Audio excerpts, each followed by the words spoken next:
Welcome back, everyone, to another episode of The Movie Date with Rob and Zach, a podcast for people who like movies but don't want to be too smug about it. I am Rob. I am Zach. And we are joined by a very special man today. What's his name again? Mr. Ian Redford. Hey, everybody. Ian hosts a monthly mic in Little Rock, Bullwinkle Wednesdays. At the Preserved Moose. Nice. Yeah. How was your week, Zach? How you been? Pretty good. Went and saw a pretty good film. Did you? Did we? I thought it was pretty good. Okay, fair enough. All right. We'll have to get into that. I think now it might be one of those. I think times our good I've got someone on my side, and I get to rail against your opinion. Yeah, our good grace from Vice. The Vice episode is all worn out. Mm-hmm. It was we're back to we were Israel and Palestine moving towards resolution, and then George W. Bush happens or something. I don't know. That's what M. Night Shyamalan happened. Yeah, Shyamalan happened, I guess. I suppose. M. Night Shyamalan can divide a room for sure. Yeah, but today we're talking about Glass. I was about to say Vice again. I don't want to do that. But The yeah. surprise sequel to Unbreakable and Split. Yeah, I saw him on like Facebook the other day, like promoting it on some ad, and he was like, "This is the culmination of 20 years of filmmaking," and I was like, "Is it though?" Because you took a really long break from Unbreakable. It's not like you just took forever to get Split made. It's at best like 5 years of filmmaking at the most. I had a theory. It's like It's like 3. I'm gonna double down. It's not even less than that. I had a theory about like the genesis of Split and Glass is that I think he just ran out of money and was like, I need to make something really good. Why not revisit that one thing from way back then? And yeah, That's not even a theory. Like, that's just what happened. yeah. Well, like he started, but I mean, the big thing is he got involved with Blumhouse, the production company. Like he did that movie The Visit with them. Like that was his first movie he made since like The Last Airbender or After Earth, whichever the last terrible one he did before The Visit was. And he did it on a low budget, and Blumhouse is the people who've been like making like all the Conjuring movies, and they're like the biggest horror movie studio or what production studio or whatever. So he's kind of linked up with them, and after The Visit did okay, he's like, well, let's do like another like big movie now. And that's how he got to do Split, which is pretty cool, I guess. I loved Split. Yeah. So do I. That's out of to not, gaslight the conversation. That's my favorite of these 3 movies. But before we get into all that, Yeah. you got some movie news for us, Rob? I have a little bit of movie news and one kind of not movie news, but I know you're going to like it. Okay, hit us with it. Rogue One's director Gareth Edwards has said Star Wars or EA should lose the Star Wars license for their video games. Finally. Yes. I agree. A big man came out and said that, not just like some actor, like he directed one of the big movies. movies. Came out all middle fingers ablazing at EA. Yeah, I guess he kind of like, he was just like, I think that I don't remember exactly what he said, but he was like, the possibilities would be much more fruitful if we had like a bunch of companies producing Star Wars content. I think that's true. Yeah, they don't deserve the monopoly on those stories. Yeah, especially with how long it takes them to come out and like how subpar some of I don't even play video games that much, but how subpar some of those games are. It's kind of like ridiculous. Also, Ian, I'm pretty sure you might have heard about like some of the games that they've had in like development hell for years, and like there's like a Darth Maul. Yeah, there was a Darth Maul game they've had in like development for years. It has literal like demo footage. I have not heard of these. And it was supposed to like have realistic lightsaber combat, like where you chop off a droid's head and stuff. And it was like pretty cutting edge from the like demo level that I saw, and it's just got scrapped. There's all sorts of little things. Zach probably has more. I heard about this open world Star Wars game that people were pretty excited about. This isn't even like the Star Wars 1313 or whatever the heck. Yeah, it was coming out, which is supposed to be like a game about like the seedy underbelly and bounty hunters and whatnot. That'd be dope. Like Grand Theft Auto via Star Wars or something. I don't know. The last good Star Wars games was Knights of the Old Republic 2. And the last one before that was the first one. I don't know, man. I think that like they had a few decent ones here and there, like The Force Unleashed. Oh, Those yeah. are all right. Good that was. Yeah, that one starts off good, and then by the end of it, it gets kind of crazy. I like the sequel's not bad too. There's a PS2 game about Jango Fett that came out around the same time as I think the first Old Republic. I remember. Never played that one. Star Wars Bounty Hunter. Also, all the Lego games were pretty cool, right? Like, they're fun. Yeah, I think I played like the first one or so. That was pretty all right. I played a lot of the Lego Star Wars games. Yeah. Anyway. Anyway, did you see the trailer for the new Lego movie? Lego Movie 2? Yeah. You had to have seen a couple of them. Like some of the movies you've seen. I think I have, yeah. They're in like the desert and junk. Yeah, it's like some Mad Max stuff. Did you like? So what I want to know is if they're in like some kind of like apocalyptic wasteland in the Lego like world. Yeah.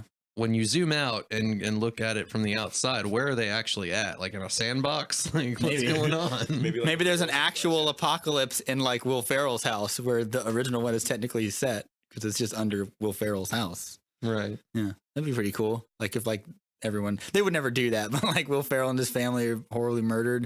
And the Legos have to like have to do it themselves. Did you like where Chris Pratt plays himself as Rex Raptorson or whatever the guy is?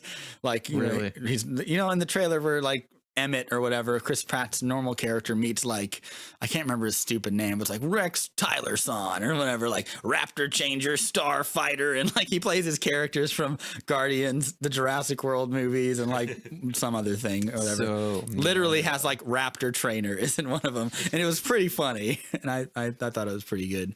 yeah, man, I can't say enough good things about those guys behind the Lego movies. Yeah. And they also been behind like Spider-Man Into the Spider-Verse and all that. Yep, I 21 talked all day and about that movie. yeah, 21 and 22 Jump Street are also I think really good because they did those movies too. I saw that Spider-Man movie twice.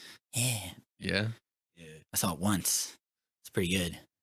I'm gonna definitely see it again and again and again once it hits Blu-ray. So Yeah. That's Oh, gonna you're happen. gonna buy the physical. Nice. yeah, man, I think I've get ever heard you- physical. I don't think I've ever I heard you. get physical with my media. Just the way you said that was funny. I get physical. Like just like get all flustered. Homie don't play around with his CDs. What do you do you have any movie news over there? Man, I kind of don't. No. That's what's- I have a little bit, but like, so the new Shazam trailer was supposed to release yesterday, but they released a TV spot for it, and the new trailer releases tomorrow. So I was very furious because I was waiting for that trailer like all week. I was like, we'll put it on the podcast. It'll be fun. Zach's excited. We'll get some enthusiasm from Zach. It'll be synergy. And it just like they released basically a 40-second TV spot, which had like three or four like new pieces, but it's mostly old stuff. Well, here's the thing. Like, we didn't talk about this last night too. Is that like, I'm kind of sick of trailers like showing us everything. Like, I feel like the trailer is just the like, I don't know. My Be friend be Matt more last teasy night- and less like showing you everything. My friend Matt said it's like reading the cliff notes for a book. Yeah, yeah. Fuck that. I guess. I don't know. I feel like- Trailers have gotten out of hand, Rob. It's like why are we clamoring for trailers? We should be like waiting for the movie. Like, well, because do I have to really give this answer and look like the corporate tool? I mean, Because if we want more good movies, the company has to market the movie so they can make more money off the movie, so they can take the money that they make from the movie and make more movies. That's the real answer. I think it's gotten too big and it's a big game. And There's movies where I'm like, oh, that trailer just ruined everything for me. I don't know if this movie did. comedy trailers, it shows you every good joke in the movie. there's got to be a good middle ground where Right. they show just enough to get you interested, but not enough to like ruin the whole thing. Yeah, I feel like that's what the last Shazam trailer was. Hell, I feel like that's what the Glass trailer did. Gave it away or didn't give it away. Gave a lot of it, too much of it away. I didn't watch any trailers for Glass. Yeah, I watched all of them and I still Did didn't. you try to like do a blackout on yourself so that you would be totally surprised? Yeah, basically. I didn't look at any reviews beforehand. That's good. That's good. Yeah. I saw all the trailers and I still was like surprised at some of the stuff that's in there. So I don't know. I think it's like you said, there's a happy medium that you got to find, you know. I like trailers. Like I like that's one of the things that like, I mean, we're in a music studio right now. One of the things I listen to a lot is like a lot of soundtrack stuff, and trailers are like a really cool way to like, for me to like find cool pieces of music. Remember we've talked about this a couple times that like 90% of good trailer making is just like good music. good score or whatever. Right. Yeah. So like it's, That shouldn't even be a thing. Good trailer making. no, it's, it's editing. It's an Like, editing. just job. show me a title card and throw some music on it. Really, you'd go see movies if that's how they mark. Like, let's think of like they're making a new Starship Troopers movie, and it's just mean, for- Starship Troopers on a big blank screen. Like, you're not going to see that. They have the to shit convince we- people like you who are For the shit cynical and that don't we want to already- go. For like the shit that we already know, like what it is, like Avengers and big, stupid, huge stuff. Yeah. Yeah, But like also when they release trailers and don't say anything, that don't give away a lot of shit, people bitch about that too. Like when we made fun of the Avengers Endgame trailer. Oh, we did. Yes, we're hypocrites a little bit. I'll be honest, anytime I ever do see a trailer that's like that, that's just like, this movie's name coming next summer. Like, the first thing I think is like, oh, I can't wait to see an actual trailer. That'll be cool. Yeah. Don't we always kind of oft prove ourselves to be pretty hypocritical on this Sometimes podcast, though? more. I think more you than me, but to be honest. But I think yes, that's fair. I think But it's- I think it's like I said, it's a balancing act, and I think the best way to do it is you got to give people the feel of like the tone they're in for, and you got to give them some cool moments, but you don't want to give the broad strokes of like, and then this happens away or whatever. And I feel like, yeah, I'll know tomorrow with the new Shazam trailer. But to be fair, I've read the comic book that this movie is going to be based off of, so I'm kind of already knowing what's going to happen at the end. Yeah, see? But that's like, that's whatever. Oh, yeah. All right. So, what do you think about does it for movie news? Yeah, I can't think of anything Kind of else. sparse this week. Yeah, I feel Unless like, you got anything, Ian. yeah, you want to talk about anything? Yeah. I Yeah. recently bought the Emoji Movie on Blu-ray. How was it? Favorite movie ever. That's why I bought it. Oh, really? Yeah. Is it really? Or are you being like, I've seen it once and I regret it. oh, okay, nice. Okay. Thank you for that Fair enough. qualification there. Yeah. Oh yeah. There was like a new Wreck-It Ralph trailer. I forgot that movie exists. The first movie was really good. No, like yeah, there's one for the sequel, and I'm kind of stoked to see I it. thought it already came out. No, it's out right now. Oh. They released So a there's little a thing. new for it. trailer for a movie that's already out? Well, like a TV spot or whatever, Oh, okay. and it had some cool little moments, and I was like, oh, that's cool. I might have to go see that. Should we go see that? But your pick next, so here's your Mm. decision. It's either that or like The Mule or the new Mary Poppins, because everything else we've kind of already seen, or like, they re-put Bohemian Rhapsody back in theaters Really? again. Yeah, they do that a lot for Oscar season. Like we'll do another theatrical run for this. They pulled an Avatar, as I call it.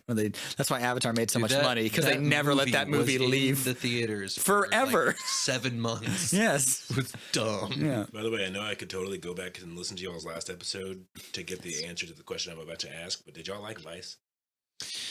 We had a rare moment of clarity on Vice where we said, I walked into the thing and I said, don't tell me what you think. I'm going to make a prediction on the air about what you thought of the movie. And I said, He was absolutely right. and I was basically right, which is like, it's good writing. It's a lot of good acting. Good directorial style. There's lots of stylish things that he does in there, but the movie feels kind of disjointed and it leaves you feeling sour and empty and kind of like, all right, at the end. So, in case in Pretty good way point, to sum it up. Yeah. it's a good movie. It's not nearly as good as The Big Short. Yeah. I think I said a lot. I said something. I think it might have been in that clip we posted. By the way, subscribe to our Facebook channel or subscribe to it. Like follow us on Facebook and subscribe to our YouTube channel. But I released a clip on the Facebook channel that does Vice humanize Adam McKay. And one of the things I said was like, I think this is the best this movie could Does have Vice been. humanize Adam McKay? Does Vice? Yes. Does I it think humanize? it does. Should we? I think it does. I could really Should we see the humanize that humanity son of a in bitch? Adam McKay from that movie. So who's Adam McKay? He's the director of the movie. I meant to say Dick Cheney. Gotcha. Does it humanize Dick Cheney? But I remember saying I like, don't think it does. I really don't. but I think remember. it tries to. Yeah, There I are definitely moments in the movie They're where like, it tries he's a to. guy. I remember saying They like, show all the stuff he does. yeah, I remember saying like, this is the best a Dick Cheney movie probably could have been. Yeah. Yeah, and there's Unless you just wanted to play it straight like History Channel style, like documentary. yeah, political movies are hard because when you don't do them well, they really are fucking boring. Like I saw the Rob Reiner one where he does Woody Harrelson as LBJ, and it's not good. It's so boring. It feels like, and it's only like 93 minutes long. And you want to like it- it because Rob Reiner's. You like Rob Reiner. I guess he's Come alright. on, man. I haven't seen a good Rob Reiner movie in a while. So I'm saying. No, that's true. I like Woody Harrelson more. Yeah, but it's like really bad prosthetic makeup to make him look like him, and it just wasn't very good. Anyway, but yeah, if you haven't seen Vice, you should go see it, Ian. No, I have. I like it. Oh, nice. Yeah, okay. Yeah. I totally agree with your assessment too. Yeah, The ending was a little like off kilter. yeah. Also, I thought that the part where they take his heart out. Spoiler alert for everyone listening to Yeah. Vice, and they put it on the plate, and I was like, "Oh, get it? He's heartless." Yeah. It was like it's really over the top, and there's a little stream of blood going down. I was like, "I get it." It's like, yeah, but I think it's solid, and I hope he does kind of not risky, but like more just adventurous movies. So far, it hasn't made any money. Really made its money back at the box office too. Like I hope he tries his hand at one more of these. Like Yeah. one more of these expose kind of. Yeah. Like Docudrama, pulling the curtain I don't back. Yeah. By the way, that like heavy-fisted, heartless thing. There's another example of that exact same thing in the movie we're about to talk about. Is it? Okay, Mm. all right. Well, we'll get to that. Yeah. I'm interested to hear about this. Yeah, let's get to our main We feature. mentioned it last night. All right. So the movie we went and saw, of course, was Glass. And Glass, according to Google, is M. Night Shyamalan brings together the narratives of two of his standout originals, 2000's Unbreakable and 2016 Split, in one explosive, all-new comic book thriller, Glass. From Unbreakable, Bruce Willis returns as David Dunn, as does Samuel L. Jackson as Elijah Price, known also by his pseudonym Mr. Does Glass. Bruce Willis return as David Dunn, or is it just Bruce? Wait and see my.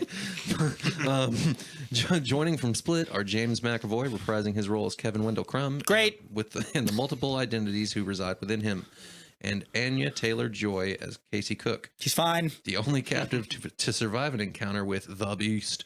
Following the conclusion of Split, Glass finds Dunn pursuing Crumb's superhuman figure of the Beast in a series of escalating encounters. It's okay. While the shadowy presence of Price emerges as an orchestrator who holds secrets critical to both men. Accurate. Thank you, Google. Yeah. You're getting good at those synopses, man. Hey, man, I like reading from a page. Yeah.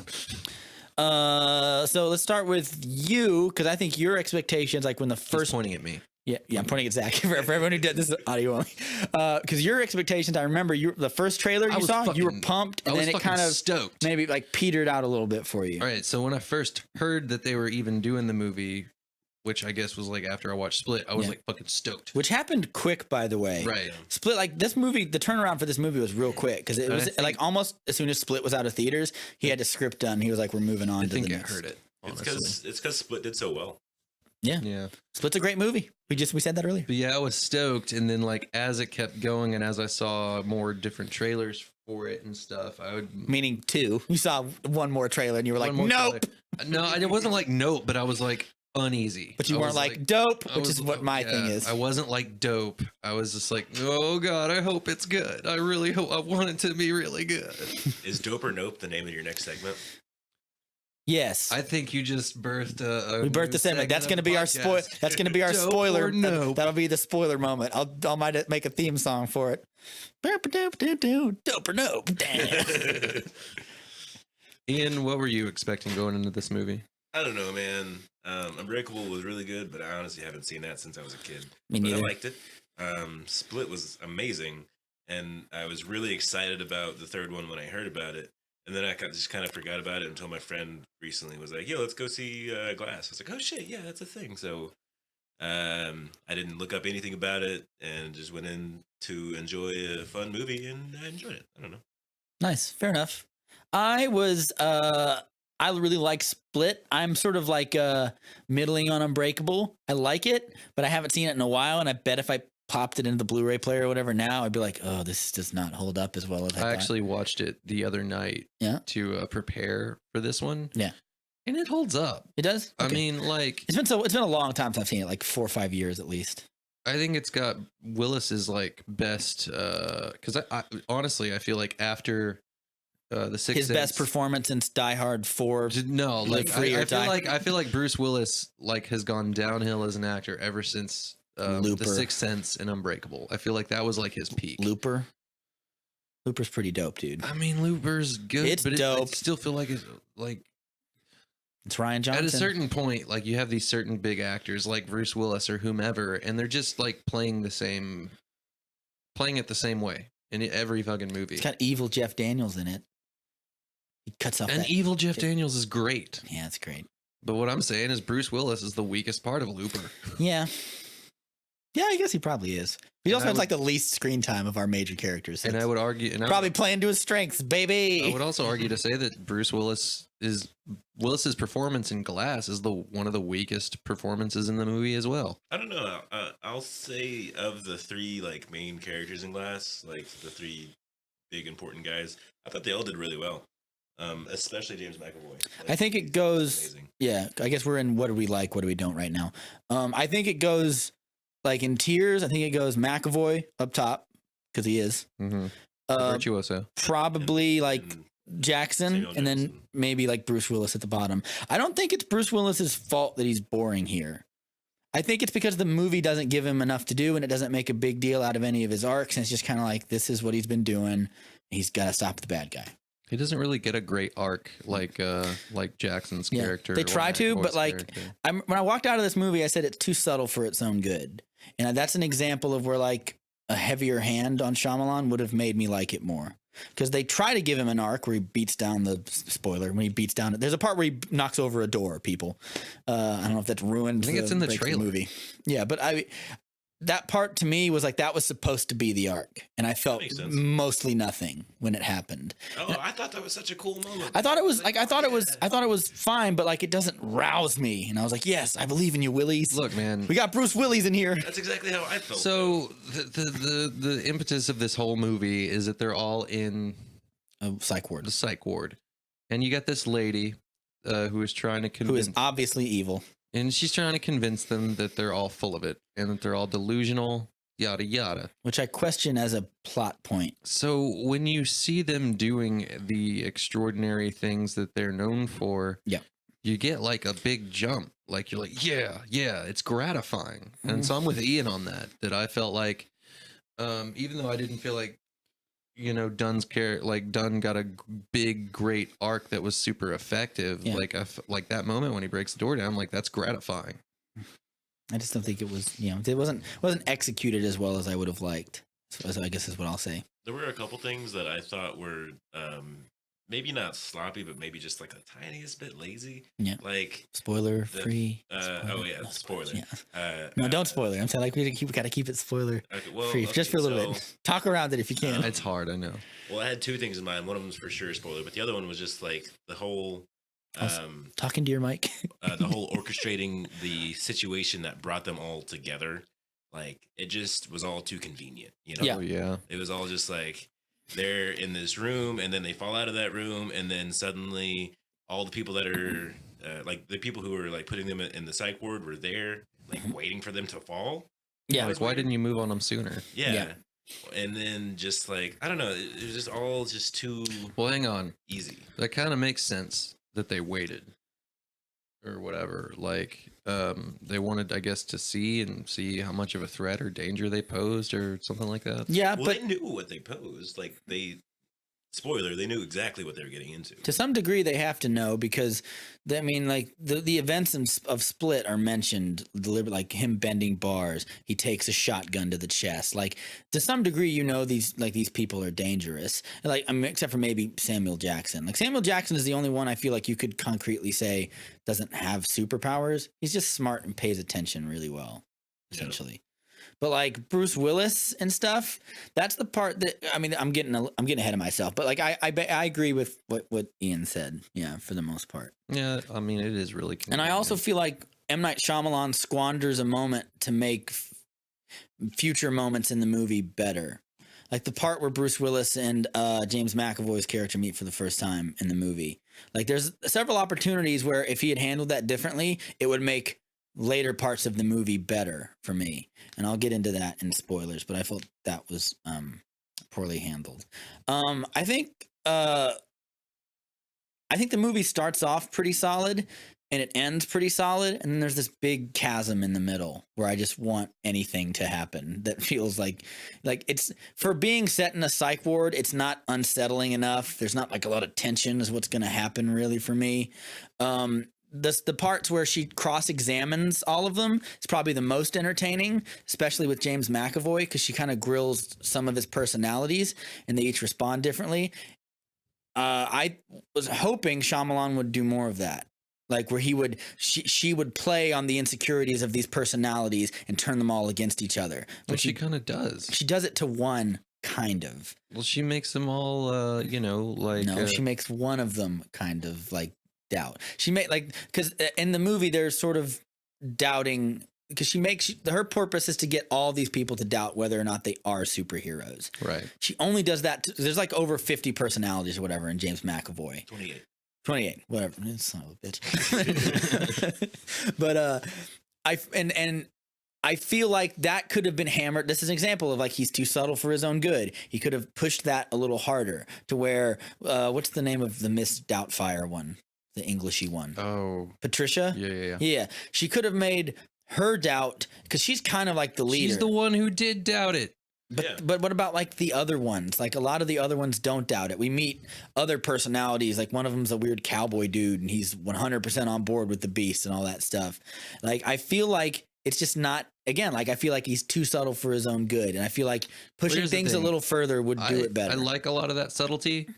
Like I'm not going to disagree with you and say that. In fact, like, some of it I'll say isn't even subtlety. It's just like he doesn't do something. But I like it for the fact that if the synopsis of the movie is that she's trying to get them to understand that they're not super or powered or whatever, I think he does a good job at making the audience question it as well. I disagree. Like we may see them do some of these things, but when she like explains to like McAvoy's character, we've seen you like crawl on walls and stuff like that, but you know, there are rock climbers who are able to climb pretty much sheer walls, and you had like a bunch of rock climbing literature when we, you know, investigated your place. Yeah. And the way she goes about cross-examining them and explaining away all of the things that she make them opens up a seemingly line of extraordinary. plausibility for James McAvoy's character. I don't feel like she does that for Bruce Willis's at all, though. In fact, I feel like her arguments for her were like for Bruce Willis's, you know, like her explanations of his abilities were just pretty piss poor. And I was like, you didn't explain anything. You just raised questions, but like you don't address the fact, like the stuff he does in Unbreakable or here, or like he's been doing this for 20 years. Is he supposed to doubt the last 20 years of his life? Like, I mean, she doesn't, again, it's like he doesn't push it hard enough. I would buy that if he pushed things further. I'm not saying it has to be like heavy handed to any like some sort of nth degree, but a little like this movie squanders parts of it in exchange for other things. Like there's parts that it could have like you could cut this down more and you could focus more on this scene and expand it out. And I just don't feel like he takes advantage of that. And I think part of that is because he writes, directs, and produces this movie. He does it all. So he's 100% in charge of what happens creatively. And I feel like he should have had like a producer being like, what if we do this right here? And then maybe it would have been a little better. That's just what I believe. I do agree that they could have done a lot more with the fact that they were in a psych ward, because for most of the movie, I didn't even realize that that's where they were. I thought it was just like a building where they were keeping these people. Yeah. And then at one point, I was like, oh, there's other people in there too. Oh, there's a psych ward. Okay. Yeah. Like, Also, See, I think it's crazy. Like, why would you keep them in a regular psych ward? Why not put them? yeah, in, there's some like kind of normal super- like schizophrenics who could get hurt by these people. Or do you think maybe that's part of like the you know, The plot twist. yeah, well, part of like her trying to therapy or whatever are gonna put them in like a normal ass institution No, I rather think than make them feel super special. I think she's just kind of incompetent and underestimates them. I think that's what it is. I think she trusts enough in her own like abilities. And we can't talk about this without getting into the plot twist, so we'll save it for spoilers. I think she trusts too much in her abilities more than she should. Yeah. And so at the end of the movie, when like the twist or whatever the movie is revealed, it makes me kind of feel like, well, she's definitely incompetent because it implies she's. I'll save that for spoilers. I don't want to ruin that. Let's move on to something else. I have a good point, but I can't bring it up right now. All right. So, what did you?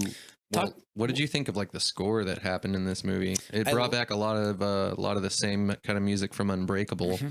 I like without like the shit like cliche early 2000s like like I like again it's very subtle. That's what I'll say.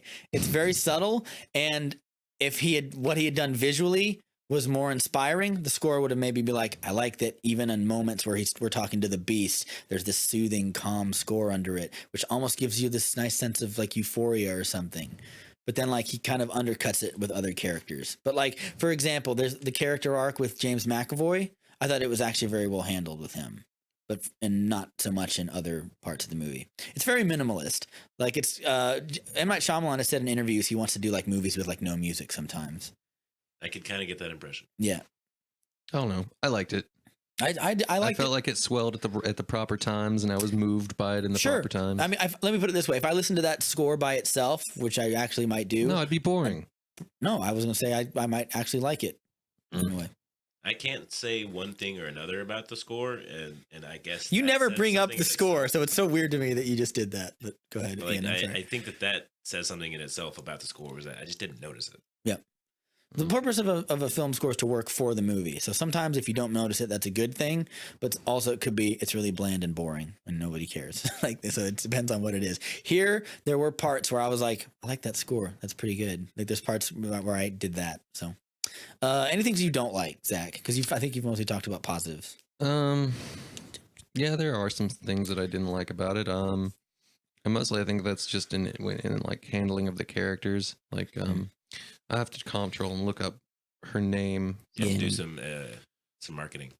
Are you looking for the nurse, the head nurse? You have Yes, to do some on-site accounting. the Nurse Ratchet type character. Nurse Ratchet. Yeah, Sarah Paulson's character, Dr. Staple. I feel like a lot of her dialogue is just weird and odd. Yes. And does not feel. That's called M. Night Shyamalan screenwriting. Because I feel like that's in a lot of his movies. Yeah, but the other Repeat- characters don't feel that way. I feel like he didn't really know what he was trying to say with her, and then it shows. Yeah, that's fair. To be fair, no, I can't say that because it's spoilers. God damn it! Like granted, like Paulson does like a great job of what she can do with it, but just the dialogue in general. I'm looking up to see if he did write and direct this right now. It just feels weird, and it doesn't feel like that is what that character would actually be saying in that moment. A good example of bad dialogue in this movie was his own cameo. Yeah, yeah, exactly. I didn't mind it as much. You guys, I didn't like the it. fucking cameo. I didn't like. You didn't like the part where it was like, Jesus Christ, let your dad take a walk, kid. I mean, yeah, that's a That was good funny. That was joke. funny. It's a good joke, but like, really, we're supposed to believe that this is like the same guy from Unbreakable, or is he the same guy from Split? Like, It's tenuous enough. Like whenever Stan Lee shows up in a Marvel movie, is he the same guy from this or that? Like Well, it doesn't. no, I mean, Yeah, it doesn't matter. It's like who cares? Like he could be because in Split, he's an IT guy. He's getting some gadgets and I did like the relation. Well, Yep, stuff I written, didn't like. produced- Stuff I didn't like. yeah, written, produced, and directed. Share the workload, Shyamalan. That's Before all I I'm go gonna into say. shit that I didn't like, I like the fact that they brought back the original kid from Unbreakable. Yes, I like That's that too. nice, and you know, he seems to have some decent acting chops still. I like the relationship that him and Dunn have. You know, he's kind of like his computer guy or whatever. They run like a security shop and stuff, and that makes sense in this little universe that Shyamalan's created. So I like those little Yeah. parts. Sure. Yeah. Talking about stuff you did like. Stuff I don't know. Anything else you didn't like? Because if not, we can just go ahead and get into spoilers. Because I have stuff that I want to say about spoilers. Yeah, let's just dive in. Spoilers. I didn't like things that we have to be in the spoiler section to talk about. So I guess I can start talking about that. Yeah, Go sure. full steam Spoiler ahead, section. Ian. Yeah, Hit it with I us. didn't like the ending. I didn't. Well, okay, no, that's not true. I actually really did like the way that it ended. I just didn't like the last 30 seconds of the movie. I agree. To the last 30 seconds, meaning whenever everyone's looking on their phones at the Yeah. videos and stuff. Lame. Yeah, kind of. Like it's just like too understated. Too underwhelming. Yeah, He's too subtle for his own good. yeah. Do a big thing. Yeah. Show us the videos. Show someone but crying. that's as they see exactly it or something. exactly how that would play out, though. No, it wouldn't. Sure, it is. If you're implying that there are like crazy like people out there with superpowers, like show some people being shocked. Show some other people out there with superpowers who are less afraid now that they see the thing. Like it's like I'm saying. Then that's all going to happen in the span of like the 5 minutes from when they sat down and uploaded all this stuff. Well, he doesn't want to. They said They said it was 2 hours in the movie, so He you're doesn't want to factually have to wrong. commit himself to hiring specific new actors for the future movies that he brings into this. Well, I universe. doubt he'll make a sequel to this. He doesn't strike me as the kind of dude that's going to franchise this out. Yeah. He definitely opened the doors to do so. If he He if he did. does, it'll be like a weird spy thriller about them trying to bring down this secret organization. Did you care about the Clover people? Yeah, that little logo in itself like tipped me off that there was going to be something Yeah. later. You see it on the sniper dude's Yeah. wrist when he kills James McAvoy. Yeah, but that all happens so quick and Yeah. stuff. And I like if they would have like put hints of it around like throughout the movie or something, I felt like it would have played out better. There may Maybe. be if you like rewatch Yeah, it. we might need to do a rewatch. Yeah. But I don't want to do a rewatch just to look for Clover tattoos. Yeah, I'll let you do a doing rewatch. But yeah. So what was I saying? Oh yeah. So at the end of the movie, it implies she's done this before. That's her job, is to find superpowered, killed powered people or convince them that which they're means crazy. she should be prepared for the fact that these people are strong and could get out if her psychology shit fails. So like I said, it makes her incompetent at her job. I think that's a fair criticism. What did you think of all of the glass scenes? Like when he breaks out of his room and how he sets everything up. I thought it was awesome. I like the part where he talks to Patricia and stuff. I Mhm. thought that was really compelling. I thought How he wrangles the beast. Yeah. yes. love I that thought part. the parts with him twitching and like his eye and stuff, I thought that was boring. Like you could find other things to do that were equally as, whatever. I mean, you're literally just having him there to have him there, and it feels like from a screenwriting approach when you're writing paper on scenes, like Glass's character sits there and twitches. I feel like it's fine to have him in like that comatose state and whatnot. For It a makes little sense bit. to have him sedated and whatever, but to have him like that throughout so much of the feels movie squandered. is kind of lame. Yeah. I want to get to so what was the thing I was just going to bring up a second ago? So one of the things that I like or what I would have liked to seen is I can't remember her name, the doctor lady name. I wanted her to I just said it. Oh, you did? I just did controlling. I'm sorry. Just for this. I'm sorry, man. It's only because she's a new character. Staple, Dr. Staple. Dr. Staple, yeah. Sarah Paulson's character. Yeah, I wanted her to start to play. Here's an example, or no, I'm not going to talk about that. I'm going to talk about this instead. Earlier in the Think of your movie, goddamn mind. when I said he's too subtle for his own good and he takes time away from other things to lend them towards other things, here's an example. Here's how you could have set the thing that I wanted to see later in the movie up earlier. At the end of the first Bruce Willis Beast fight, when the cheerleaders are getting out of the movie, Bruce Willis throws him and the Beast out of the window, and they crash down. They have a cool little tense look at each other, and then James McAvoy charges him, and then the lights, and then it's over. So like you think you're about to get like a cool throwdown or something, and you don't.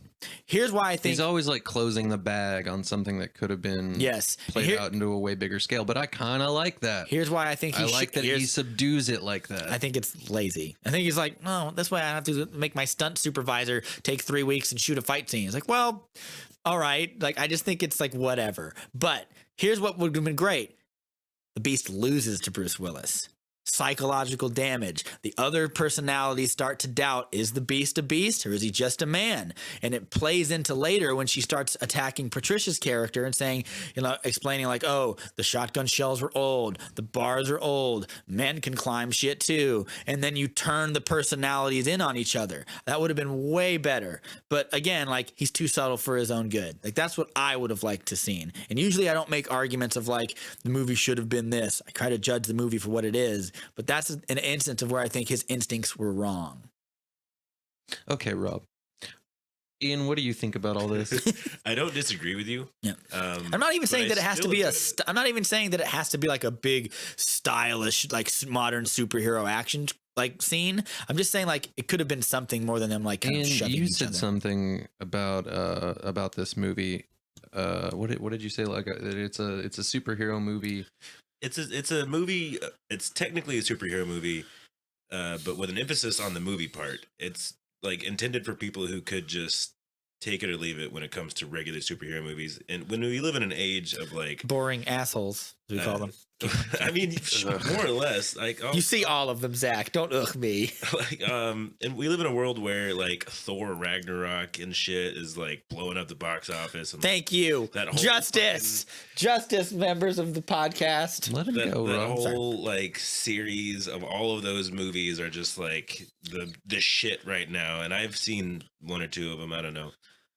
He's trying to like actively stay away from that vibe. Sure. While still having like a superhero-y thing going on. And then like, every now and then they're like in a comic book store. It's a like, superhero movie for people who hate superhero movies. It's supposed, like, I think he did that. No, he definitely did that very intentionally. But I think what he was going for was just try to keep it like, this is a realistic movie in the real world. But in this version of the real world, people can be a little bit extraordinary. Yeah. It's not that they're like, flying around shooting laser beams, but like if they put their mind to it or whatever the fuck, like they can, like it Sure. his That's universe fine. I that think he all creates- that's compatible. the universe that he creates like almost makes you want to believe it. Yeah. You know what I mean? Yeah, I don't want to believe it. Just say like it's fine. like I Look who's being the cynical asshole today, I'm Rob. not being necessarily cynical. I'm saying like you want to believe it. Like, do I want to believe that? Like, I'd rather believe the I'm not saying that I'm saying the execution makes me not want to believe it.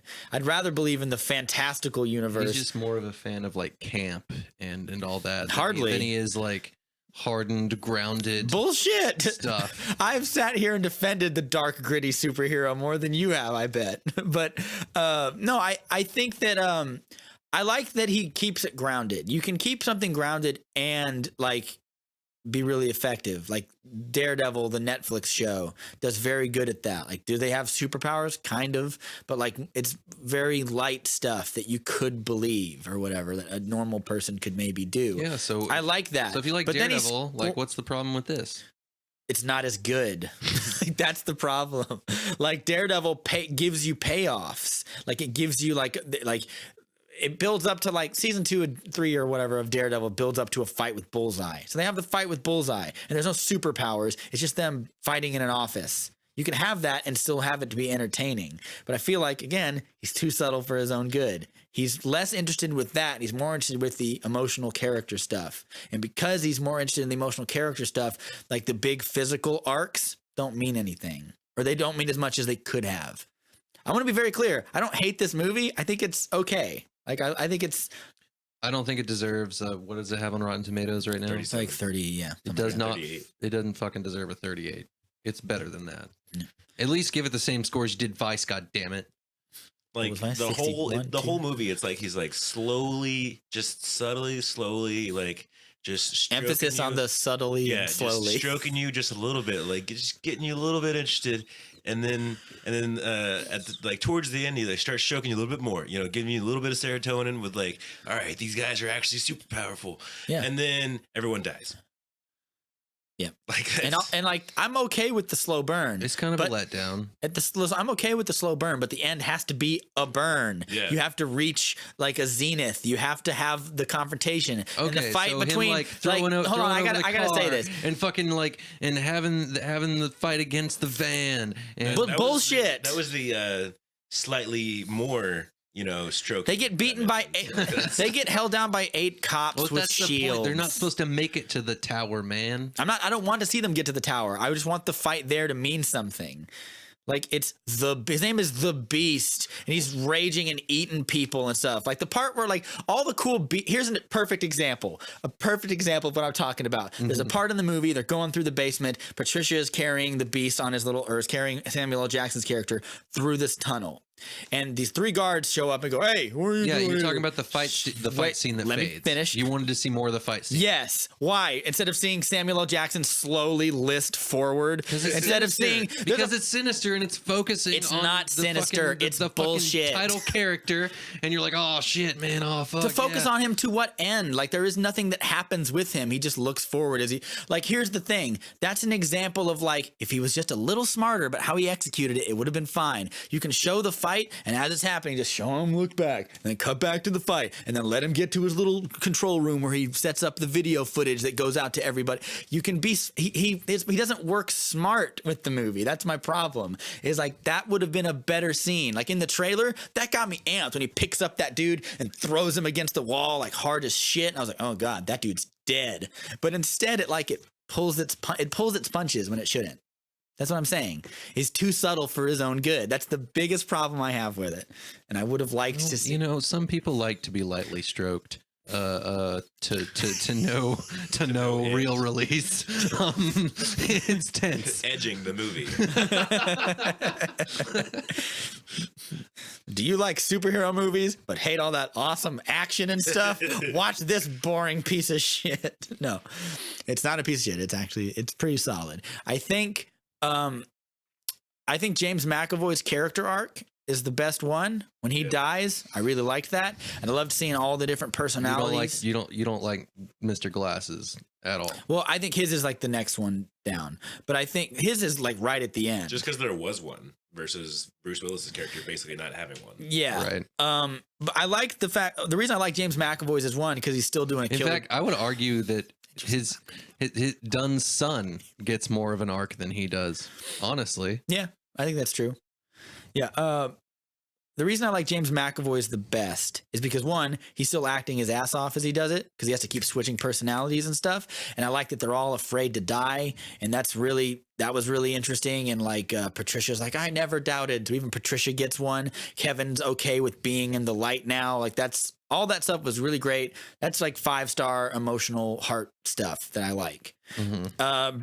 Samuel L. Jackson's was better because at the end his arc is revealed to have been relatively benign, where he was like, I didn't want to really kill people. I wanted to show that there are extraordinary people out there, and that there are other people who are trying to keep us down. It honestly makes you see him, because at the end of Unbreakable, you see him as a villain. You know, because you at the twist at the end of that is he did all these atrocities and all this stuff and was a terrorist, and then even though he's a fucking terrorist and kills people and does shit like that, you kind of see him almost as like a Magneto kind of guy. Yeah, where it's a somewhat redemptive arc for him, and I liked it.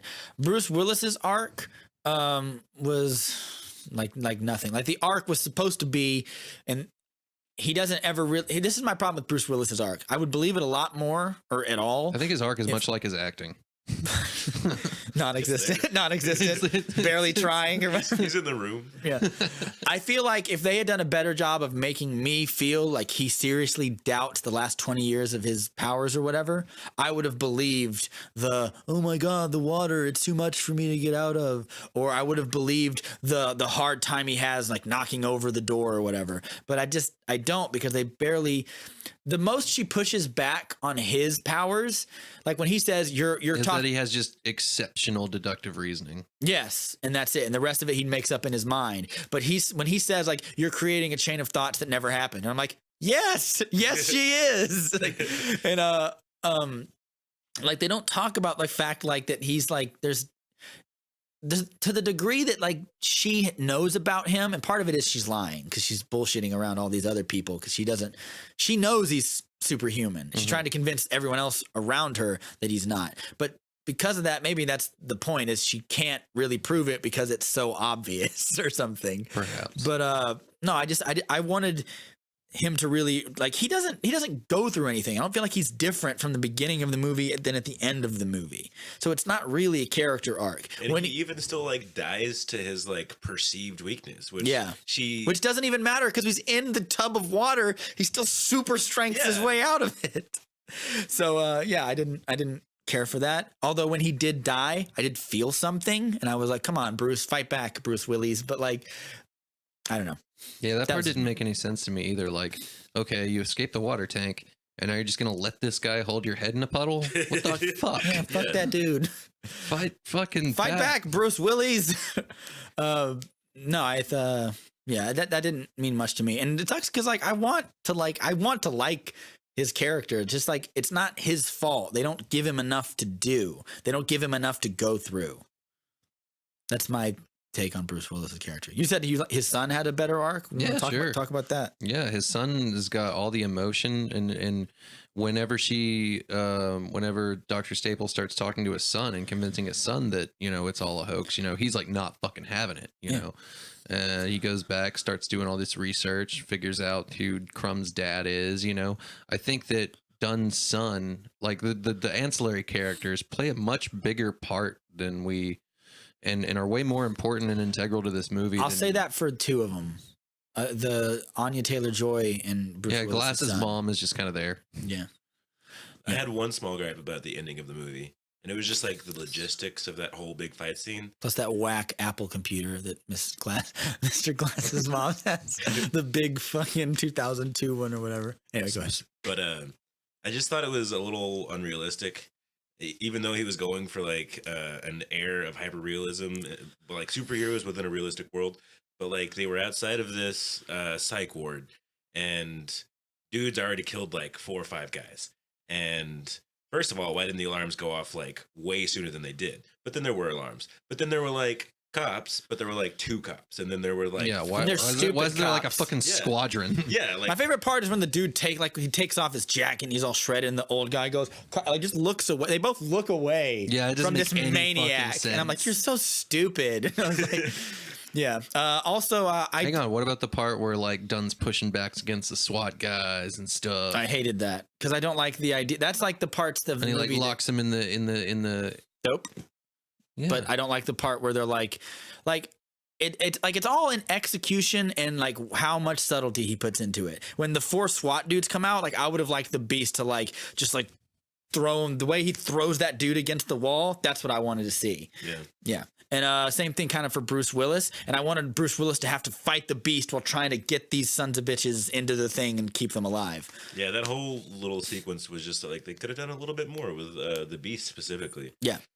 Like and with Bruce Willis, because like I know he's not a bad guy, so he's not gonna just like bash their faces in. He just Of course puts in the thing. But then like there's this whole bit where the Beast is like banging away at a riot shield, and that like the Beast is smarter than that. I thought, Yeah. like he's got some amount of intelligence. Yeah. There's a part in Split where he's crawling on the ceiling, chewing out the lights. Yeah, Like he's intelligent, you know. You have 28 personalities inside. You feel like he'd be like, you know, a little bit more clever. But no, I think James McAvoy does the best job. I think he gets the best arc. I think he has the best like acting moments. He even has like some of the best jokes. You know, every time I laughed, it was because it was Hedwig. yeah, or something like that. Yeah. I'm trying to think of something else here. Also, I feel like Shyamalan handles the subtlety in Split better than he handles it here. Like we were talking about, like it's a slow burn. Split is a slow burn too. But it builds to like an inferno. Yes, and like when he gets to the end, like that scene where like I love it so much when he goes into the train and Split, he takes it off and he just like relives this trauma and the score wells up and it feels like something heart-wrenching for him. And he turns into the Beast and you see him like just like those little static shots But of now him that you hauling know- ass now across that you the know thing and the you're like, this is story- not human. Now And that it you know the feels- story of him, does that scene make a little more sense? No, it's still as good. I'm not saying like what he does here ruins it, but like I'm saying like he had a chance to. I mean, like knowing the backstory of the Wendell Crumb Oh, yeah, character. yeah, Does that because- scene in the train station make more sense, or why he keeps going back Yes. to trains? No, and no, subways? I like that. Fine, like that's solid. I even See, like that's part of like Shyamalan's genius, man. Is putting in those interconnected materials. But that's one thing he does God damn it. amidst other things that he doesn't. I do like the part as well when like they show.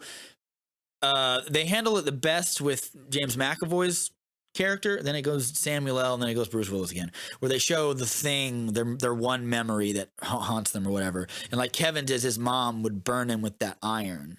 And that's the sort of abuse that he suffered. The abuse of the character of Kevin is really heart-wrenching, and you really care about him a lot. I just realized something that I did not get that entire movie. That's what those burn marks on his body were. Yeah. I am so dumb. Yeah. I remember looking at that being like, what the fuck is that? Yeah. And I thought it was like yeah. what mange? Yeah, I don't know. Yeah. So I thought one of them I think is supposed to be the remnants of the shotgun blast he takes, but like Yeah, the fact on that his front. the fact that his mom was such a huge animal, and then his dad leaves, and he carries that around with him forever, and he thinks like, well, my dad was supposed to protect me, and he didn't, and that's why he goes back to that train because it's the scene of his father's greatest failure, and that's where the Beast was born. Like all the symbolism there is fantastic, and I think it's as poignant here, but. The finale of the Beast and Split is way better, and you know James McAvoy's chewing the scenery, he's ripping open the bars and stuff. It's just way more compelling. Whereas here, it's okay. Everything's okay. Some of it bugs me, some of it's quite good, but all in all, like it's okay. I wish they would have done just a little bit more with Glass's powers or whatever. Because like he's like, yeah, like I'm really observant and I'm really good with computers, and I set up this whole thing so that stuff will go out. But then like I mean, he killed a guy and he like prevented his own lobotomy. That was pretty cool. I like that. That was pretty cool.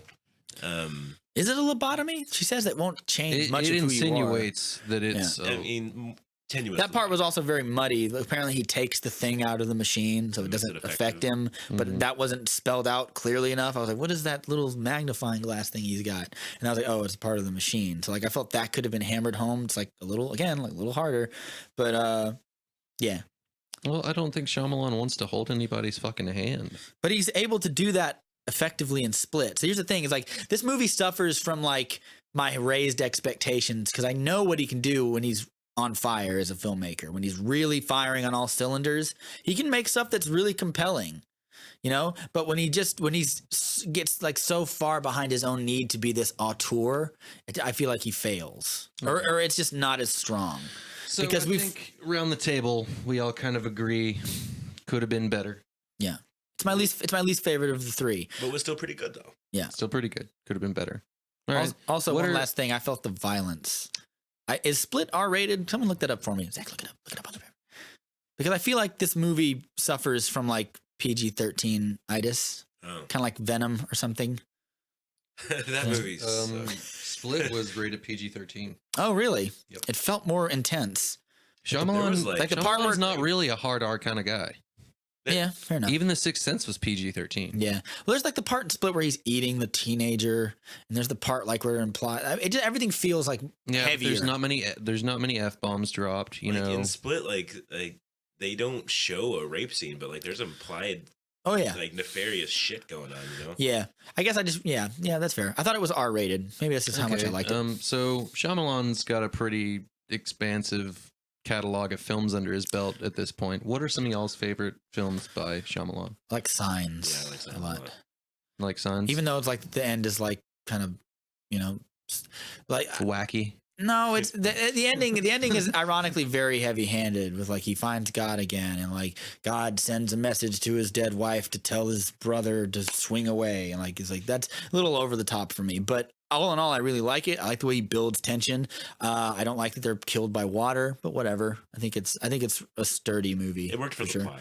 Yeah, Mel Gibson actually does a really good job acting in that as well. I'm not gonna lie, I still really like Unbreakable a hell of a lot. Yeah, Even before Split, I was a fan of Unbreakable Me a too. hell of a lot.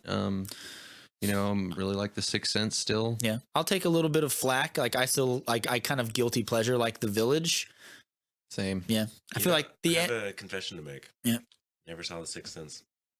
Whoa. yeah. You should watch it. It's good. Yeah, man. It's Haley Joel Osment as But at he peak probably already knows. You probably Oh already yeah, know the no, big like twist. the kid's dead the whole time, or no, Bruce Willis is dead the whole time, Yeah. something like that. I'm glad that Shyamalan. Spoiler, dude. No, I'm kidding. I'm glad that Shyamalan goes back to like having a big twist in his movies, even with this. Like, because if Did you you- really think about it, even in Split, there wasn't really a big twist. It What's was the just a big build twist up. in this? Yeah. Well, the twist is the Bruce twi- Willis is at the end or whatever. No, the twist in this is the Clover people. Oh, I mean, Yeah. okay. Did you find? I never got your opinions. Like, did you find that was good or bad? Like, does that intrigue you? I thought it was pretty cool. Yeah, I thought it was okay. cool, but I would've- thought the dialogue around it and the way it kind of goes down was a little lame. Yeah, I like the. I like the idea of it. Yeah, I like me too. I like They meet in these like banal steakhouses and plot like devious things. Like, it's just funny to me. Well, they're just like, all right, these people. It could be one table worth of people, or who knows? They're just in this restaurant, and then a door closes, and everybody just. I like that. silent. I also in that That's weird. in that restaurant scene, I was very careful to look at everyone's wrist, and you can see them. They paid attention because you can see it on almost all their hands Yeah. if you're looking for it, or if it's like visible. Like it felt like some eerie secret society shit. Yeah, I wanted it to be almost just a touch more sinister, but Yeah. all in all, I think it's Okay, solid. so Shyamalan comes out with a movie in the next couple of years called like The Society, or like we'll know what it's about, I guess. I'll check it out. Have you ever seen The Visit? No, What's that? You isn't should that see that it. vampire movie? No. Two kids. It's also done handheld the entire movie. So he plays with that. Yep. So two kids go to meet their mom's father and mother, so their grandpa and grandma, basically, and they go to meet them up in the country. And when we get there, creepy shit starts happening and stuff's moving around at night. And I don't know if I want to spoil the twist for you, but the twist of that movie is quite good and it's quite scary. All right. Like, it's creepy old people. And I they're- like some Shyamalan doing some horror. Yeah, and it's very well handled, and the realization at the end is actually quite unsettling. And these two kids are stuck alone with these two people, and it's quite scary. It's quite good. You should check it out. It was his first little return to form. Like, and he did it for like no money. There's like 5 people in the whole movie. So like, it's him working with small amounts of tools, you know, to make a thing that's bigger than the. That's where he does whole of his its parts best, or I whatever. think. Is when he is stripped Yeah. big budget Hollywood nonsense. I guess, yeah. Some of his twists, like just like After Earth is fucking garbage. The Last Airbender is a travesty. It ruins one of the greatest like animated shows of all time. It really is. Yeah. M. Night Shyamalan, one of the most hit and miss directors of And our time. Lady in the Water is very like a lot of projection from him. He casts himself as the screenwriter that'll save the world. Have you seen The Lady in the Water? Mm-hmm. Yeah. He there's a mean movie critic who doesn't like things that other people like, so he kills him. It's very adequate of a movie. I It's hate just it. like it's okay. I hate it. It's too many characters. The fairy tale stuff is really heavy handed. Like it's like there's a part where like you got to go get the mud to heal the scratches from the grass wolves. I feel so stupid just talking about I honestly it. don't even remember like all of those plot points. Exactly, because it's so much. forgettable. Yeah. But yeah, those are the ones that I don't like. The Happening is awful. Oh, he wrote The Happening? He directed he The directed Happening. Oh man. He's the happening guy. So I actually I have So sometimes he's very mixed happening and feelings. sometimes he's not happening. I have very mixed feelings about The Happening because I love the movie as a concept. Like I thought it was like a really cool story, but Mark Wahlberg's acting was so Everyone's dog shit acting bad. is so dog shit bad. Even that woman, the old crazy woman, are you here to kill me and murder me? It's like, what? No, ma'am. Zoe Deschanel's terrible. Everyone's terrible in that movie. That movie is an example of like, just like again, he's too subtle. We're supposed to be afraid of like the sound of the wind blowing and stuff. And I was like, you could be just like a little more oomph in the right places would make some of So these would movies. you say that work. Shyamalan, when he gets maybe too big of a head, I don't he even turns out a movie that's kind of shit? I don't But even. whenever he's down on his luck and he's like, he's had a bunch of critics go after him or whatever, like his comebacks are amazing, I don't think it but has. he can't really ride the line. I honestly don't think he's that egocentric. I think sometimes he is, but like honestly, I think it is that he's an auteur and he doesn't. Like, he's in control of the entire creative thing, and it's his movie. And I'm 100% certain that Glass is exactly what he wants it to be. But I just worry that like I think it's down to like his instincts.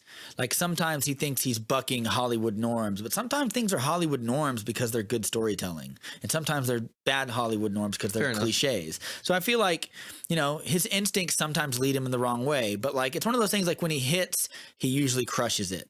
And when he misses hard. Except for The Village, which I'm like, I have mixed feelings, but like I like most The of it. Village.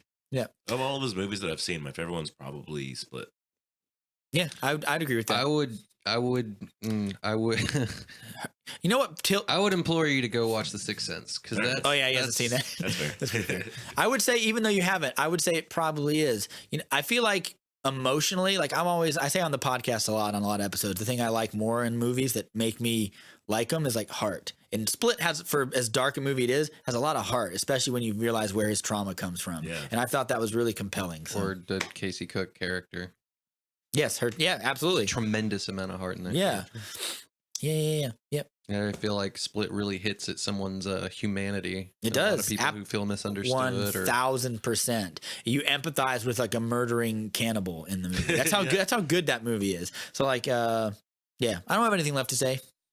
Anybody? No? And you got anything to plug? Yeah, plugs. I manage a YouTube channel that is devoted to Magic the Gathering. So if you like Nice. watching draft videos, Hashtag white deck. It's called Flat Moon Magic because my handle on Magic the Gathering Arena, which is a program that people play it on, is Flat Moon Theorist because I just thought that would be funny one day. So Cool. check that out if you're into that kind of thing. If you're not, most people aren't. Don't feel bad. You can. It's cross promotional branding because you're getting the flat Earth people and the Magic the Yeah, there Gathering. it is. That was intentional. Well, I feel like it might be a little cross promotional too, because I feel like some movie nerds might, also be into Magic. Yeah, probably. I used to play with my uncle. There you go. There you have it. Yeah. And there it is. Subscribe to us on YouTube, please, and follow us on Facebook, Podbean, our and the home. and Podbean app as well. It's free, costs you nothing. Why would you not get it? And this has been the Movie Date with Rob and Zach, a podcast for people who like movies but don't want to be too smug about it. Brought to you by Horizon Studio. By my studio, Horizon, like that too, like it all, like everything. You have no reason not to subscribe to the YouTube channel you're watching right now instead of listening to this podcast. I All like right. most things. Yeah. All right. Bye bye. Bye, folks.